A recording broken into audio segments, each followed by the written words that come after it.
Lane Kiffin's transfer portal gambit is going to change college football forever.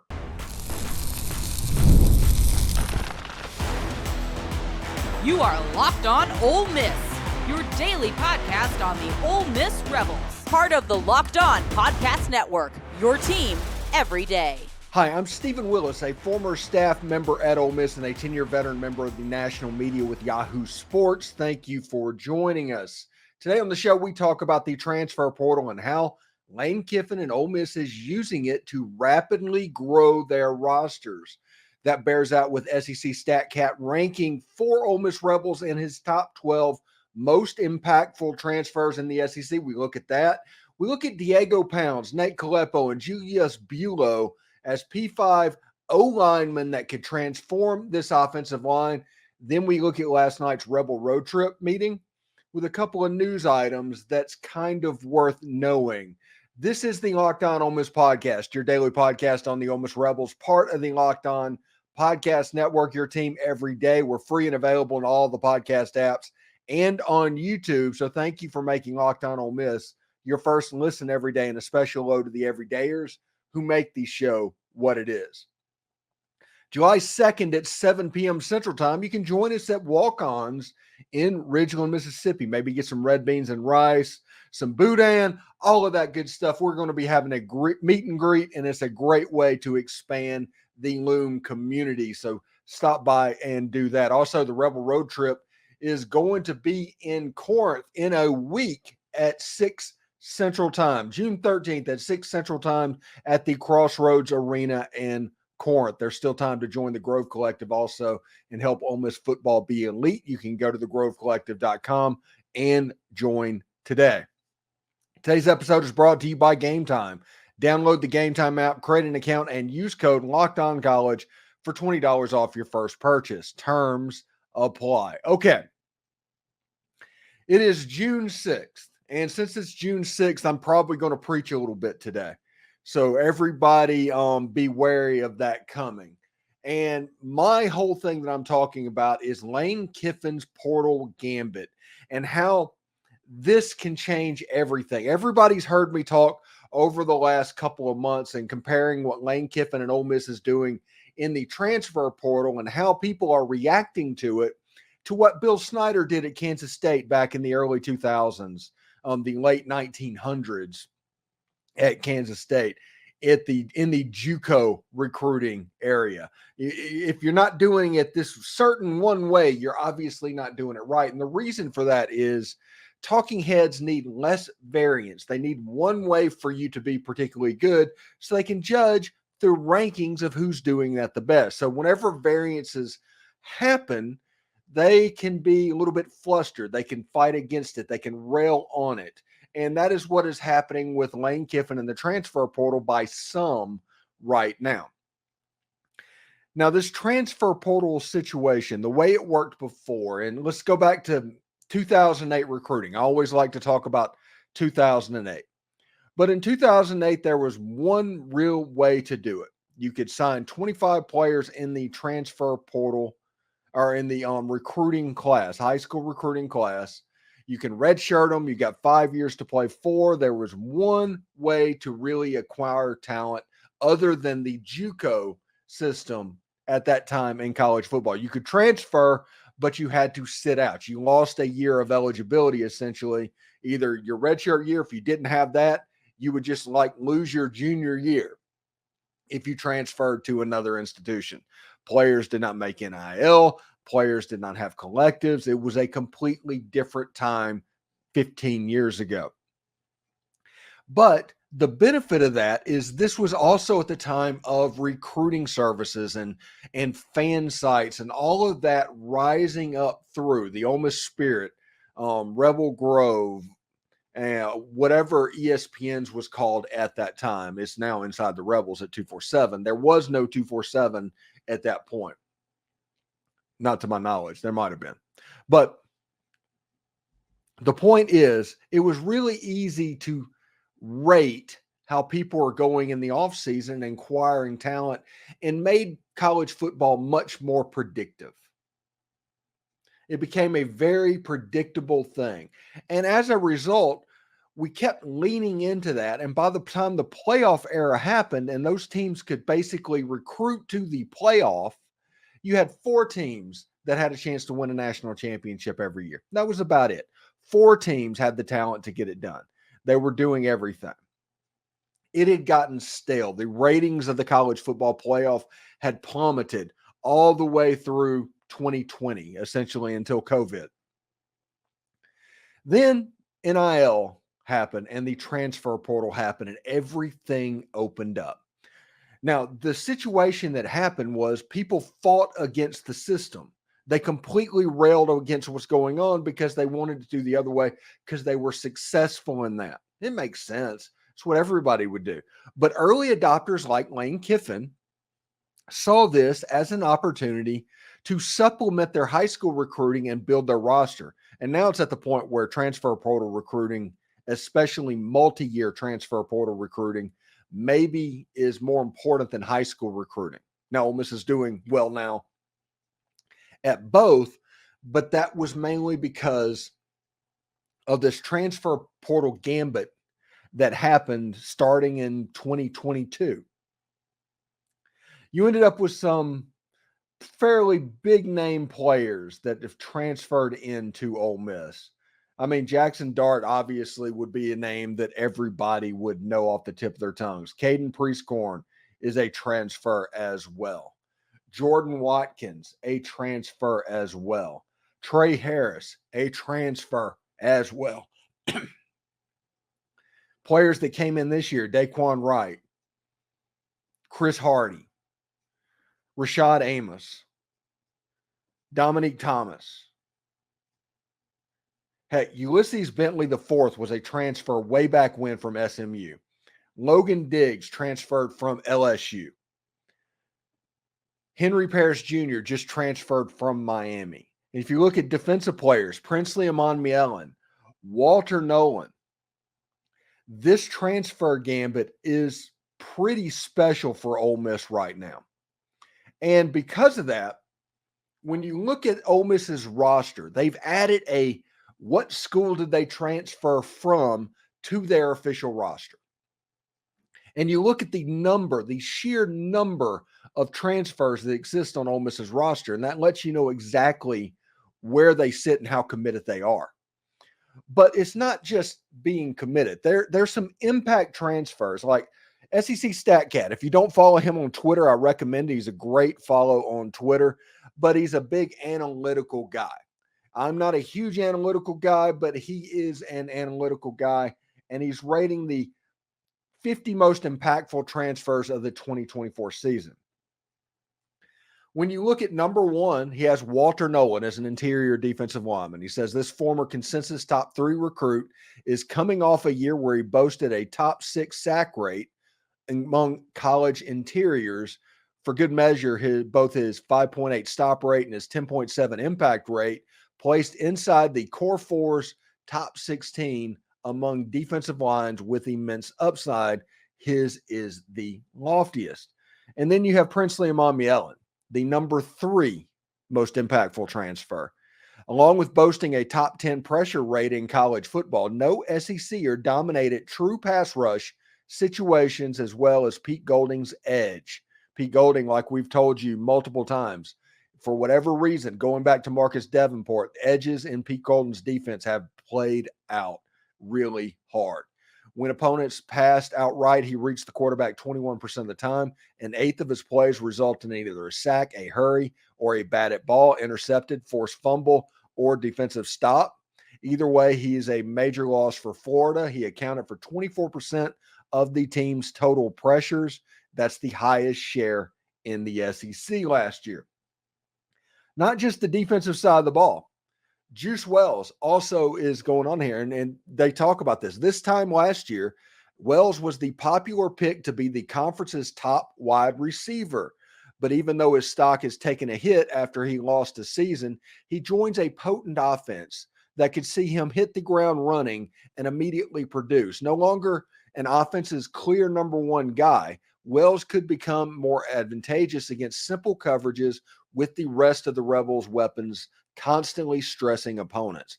Reminder, the last time he was healthy, he placed inside the conference's top 12 in yards per target and explosive target rate. These are three of their top four most impactful players.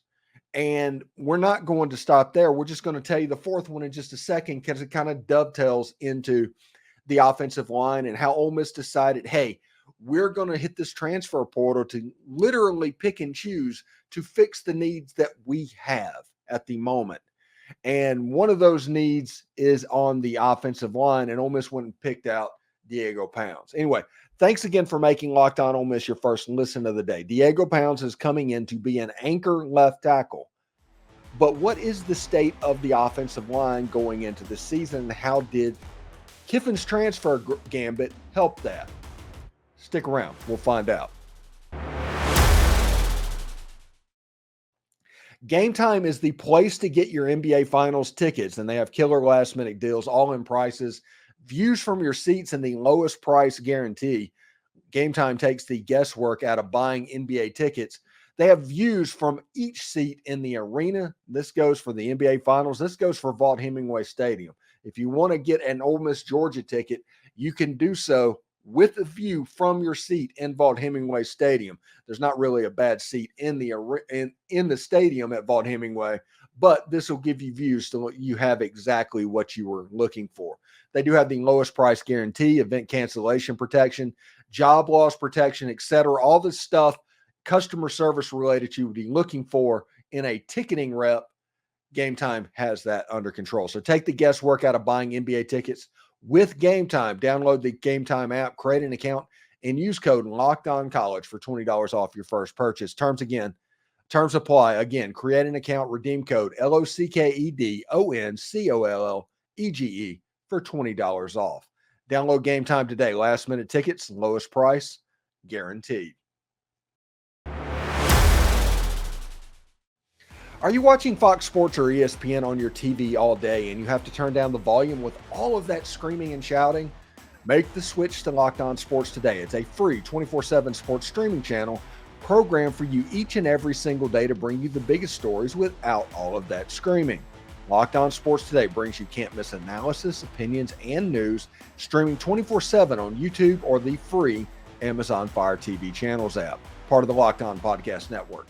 Your team every day. Now, we're talking about Lane Kiffin's transfer portal gambit and some of the impactful transfers that he brought in. And there's probably, like, Lane Kiffin will tell you and gush over his defensive line and how they have a chance to be the stalwart of the team. And with Walter Nolen and Princely Umanmielen, number 1 and number 3, it makes sense, right? But in my opinion, if Ole Miss wins the national title, if they do what they need to do, it will be the offensive line that got them there. And that starts with Diego Pounds, honestly. We're going to talk about Nate Kalepo a little bit in just a second, but Diego Pounds is listed as the number 12 most impactful transfer of 2024. And it says, while the Lane train has loads of fun toys and gadgets, Ole Miss's strong blocking foundation is crucial to its success, excluding Texas A&M's quarterbacks. Jackson Dart's pressure pass rate was bottom 5 within the conference, and only 3 other teams had a worse negative play rate. No Rebel offensive lineman with over 100 snaps posted an above-average PFS pass block grade. Not only did Pounds score well on dropbacks, his grade was 8 points better than any Ole Miss player a year ago, but his 98.3 pass block efficiency is a top 10 mark among returning core 4 tackles. That is interesting stuff, okay?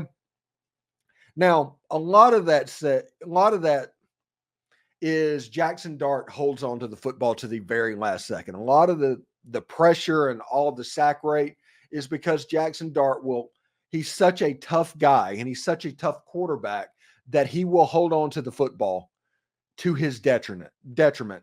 And it's also a situation that Ole Miss has some weird blocking and protection schemes, and teams can do the engage 8 occasionally. and just have a straight line to the quarterback because you're RPOing off of a middle linebacker. So they just kind of fan out. It's a weird situation. But Jackson Dart, the point is, can kind of cause a little bit of his pressure, his negative rate.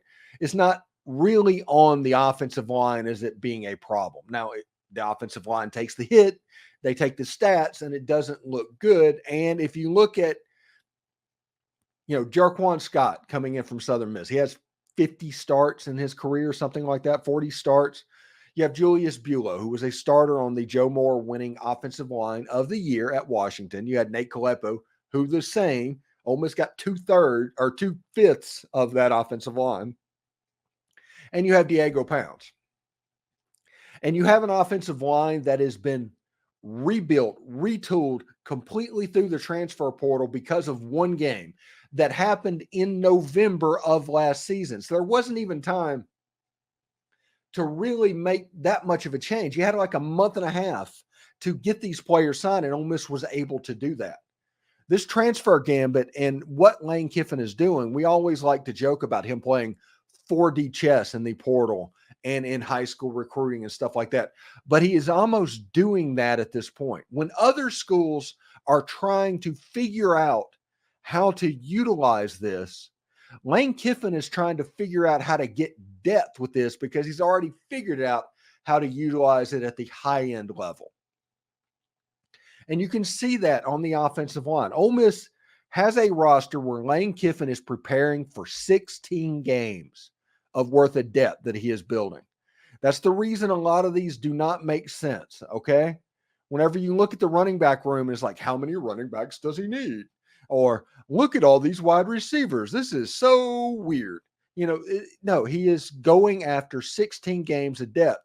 He needs the players, but there's ancillary benefits whenever you bring in a player from the transfer portal. And one is, what does his eligibility look like beyond this season? When you have a situation like Isaiah Hartson out of Southern Illinois, he has a year left. Ole Miss potentially is going to have an extremely young wide receiver core next season. You want a veteran in the room. Whenever you're losing Trey Harris and Jordan Watkins, potentially Deion Smith, you do not have Marquise Willis. Juice Wells will be gone as well. And it looks like Aiden Williams and Jerome Miles and Caden Lee and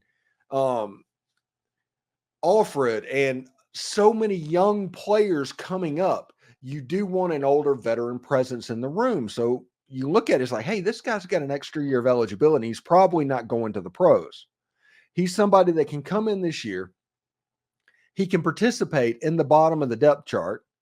He might surprise during fall camp and get playing time. That happens seemingly every year on a Lane Kiffin team. But if he doesn't, he still gets to learn it. He works really hard. He's an FCS guy that has worked his way up. He was committed to Ohio at the G5 level, got a Power 5 offer. This is somebody that has consistently worked his way up. You can count on him to have an attitude similar to a Dayton Wade. That is what you're trying to replicate in this offense. And you put him in with these young wide receivers that could have Caleb Cunningham, Dylan Alfred, and Jerome Miles, Jordan Aiden Williams, and Caden Lee, and Nareel White, to where this wide receiver room is extremely talented, but now you have the veteran presence that you can have confidence in how these guys are going to develop. The player leaders in the room. Whenever we talk about this transfer portal gambit that Lane Kiffin's doing, right now the big question is, the way they wonder if you can do it is culture. What's culture? What about the culture about this thing? Are they going to be able to win a title because of the culture or something like, they're doing that? Well, one of the ways you build that is by putting headstrong, really good team guy, upperclassmen in the room with young guys where they can be a leader. You go out and you find a leader personality-wise, somebody with a magnetic personality to put in that room, to where everybody else, when they gravitate to him, they're obviously going to pick up his habits and his ticks, and they're going to make your unit a little bit better. 2025 has a chance to be one of the most special, fun years for an Ole Miss fan. And I realize that saying that Ole Miss has a chance to win the Natty in 2024. But 2025, there's so much unknown. I also get that some fans do not like unknown, but there's so much unknown that you just enjoy this. The quarterback competition between Austin Simmons and Walker Howard. I've said many, many times before, that is going to be the most watched quarterback competition in the history of Ole Miss football. Logan Diggs will be healthy. The generational running back that is a Kylan Deere will potentially be on campus. And you've got young skill players. And I talk all the time in this transfer portal gambit. And what Lane Kiffin is doing is putting his team essentially on a cycle similar to what Ole Miss baseball was on, to where you have that one class and you build towards getting them as much as they can at their junior year level. So what Lane Kiffin is doing after this season, this is the cycle that they're working on right now, but next season it starts over. And you can see that with potentially Deuce Knight and Caleb Cunningham and Jerome Miles and a Kylan Deere. And they're top 10, top 15 level recruiting class at the moment. Then it's only going to get better. And it's going to be supplemented by the transfer portal because, you know, everybody's going to talk about this portal, but I do not think the numbers are going to go down in the future. I think the high school numbers next year are going to go up, but that's not because the transfer portal numbers are going to go down. That's because Ole Miss is going to have 40 to 50 players that they have to replace. So we'll see exactly how that goes. But this gambit, if this works, all of this that I've been talking about for the last 20 minutes, if it works, it will have changed college football forever. And teams that are like the Oklahoma States of the world, the Texas Techs, the Georgia Techs, Iowas,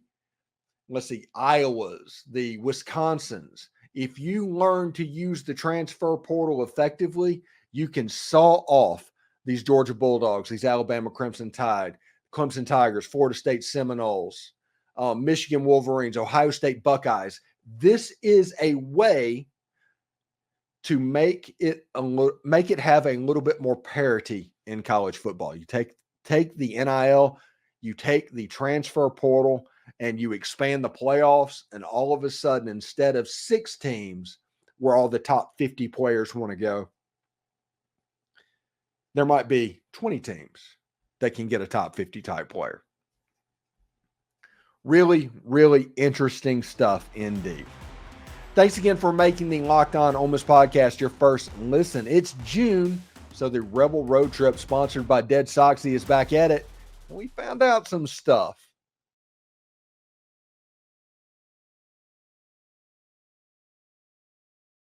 Locked On has launched the first ever national sports 24/7 streaming channel on YouTube, and now it's also available on Amazon Fire TV and the free Fire TV channels app. Locked On Sports Today is here for you 24/7, covering the top sports stories of the day with the local experts of Locked On, plus our national shows that cover every single league. Find Locked On Sports Today, now available in the free Fire TV channels app. Be part of history. So the Rebel road trip stopped off in Memphis, Tennessee this week, and there was a couple of little news nuggets that is worth passing along to everybody. One of which is the baseball expansion is stopping, and a lot of that is due to the revenue sharing. We've been talking about that for weeks, okay? We knew that was probably going to go away, but this confirms that it's going to happen. But he also said that all expansions are being paused right now. Basically, the era of facility improvements, they're kind of over for the time being. Until we get a handle on what this is going to look like, you're not going to see facility improvements at Ole Miss. Now, Penn State had the worst timing for a Beaver Stadium improvement, like 3 days before the House settlement was announced that it was coming. So it will be interesting to see whenever some people are trying to do whatever they have to do. But at Ole Miss, I mean, be thankful if you're on the softball team and you got the facility upgrade in before all of this happened, because the way I think this is going to go, college football in 10 years from now, okay, or college sports from 10 years from now, I do think there is a real chance that Title IX has been gutted, completely gutted, and there's probably 4 or 5 sports in each school. I think there's a real chance of that happening if they don't get off the revenue sharing at these non-revenue sports. If people donate, if they give money and they share revenue based on sports that make revenue, I think that's a better type situation, because you can still spread out opportunity to Title IX athletes. We talked to Walker Jones about that.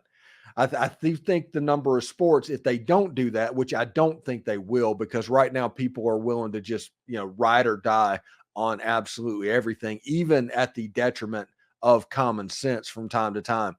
So I think some sports are going to go away. I think that's just going to happen. I think in the age of it, football is obviously safe. It makes all the money in the world, but then you have basketball and women's basketball. And after that, draw a line on it. And depending on what school it is and what the importance level is, that's where they're going to start cutting sports. I do not think they're going to cut baseball at Ole Miss, but they might cut baseball at Michigan, something like that. They might cut baseball at Boston College. So we'll see exactly how that goes. Now, the other thing that came out of the Rebel road trip was Chris Beard announcing that a return to the Tad Pad is happening again this year, and it will be the 3rd game of the season. So when the schedule comes out, we'll be able to look and see who the 3rd game of the season is and what that Tad Pad game will look like. Should be a lot of fun. I enjoy the Tad Pad games. I enjoy the nostalgia. I talked to Tim Thomas a lot of times. He went to the Tad Pad game a year ago against Sam Houston. Actually, almost got a transfer from Sam Houston in that team. But should be really interesting. And Ole Miss having a really good football or basketball team this season, that game early in the season will be a nice little window to Ole Miss fans. Now, I do not know. Last year they had a cap on capacity because of fire marshal type stuff. They basically set it up to where they couldn't do 9,000 people, but they could have 4,000 people in the arena. I don't know if that will be, a thing this year, if they'll be able to open it up, but it might be a situation to where attendance is down, the scoreboard and all of that, and everybody just has the Tad Pad nostalgia in this game. But Chris Beard, he's got a cool situation this year. The Tad Pad games will always be really fun to me. Anyway, there's a nice little 1-page ad on my Twitter, on my Facebook story we put out of advertising opportunities if anybody's interested in that. Now, going into this football season, this is the most anticipated football season in the history of Ole Miss football. We are the number 1 podcast on Ole Miss right now. We are trying to find a way to add value to local advertisers expressly. The national, the big boys we got. We got those guys in spades. But we were looking for smaller opportunities that we could provide to Ole Miss fans that just want to advertise on that. And this is kind of the year, because there's rumors of a Locked On Mississippi State that will be starting in time for football. So you would be able to advertise on both brands. But give that 1-page a look. It's on my Twitter page, Facebook story, all of that stuff. And it's pretty cool. But we can talk to you if that's something that you are interested in. Thanks for making Locked On Ole Miss your first listen. We have the most perspective surrounding Ole Miss sports, and it's one of the reasons we are the number 1 Ole Miss podcast, and thank you for that. This week's top 5 topic is top 5 wide receivers in Ole Miss history, and you get to hear my list tonight. But for your second listen, Locked On has launched the first ever national sports 24/7 streaming channel on YouTube. Locked On Sports Today is here for you 24/7 to cover the top sports stories of the day with the local experts of Locked On, plus our national shows that cover every single league. Find Locked On Sports Today, now available on the free Fire TV Channels app. And for those of you on YouTube, We're going to send you there right now. Hotty toddy, everyone.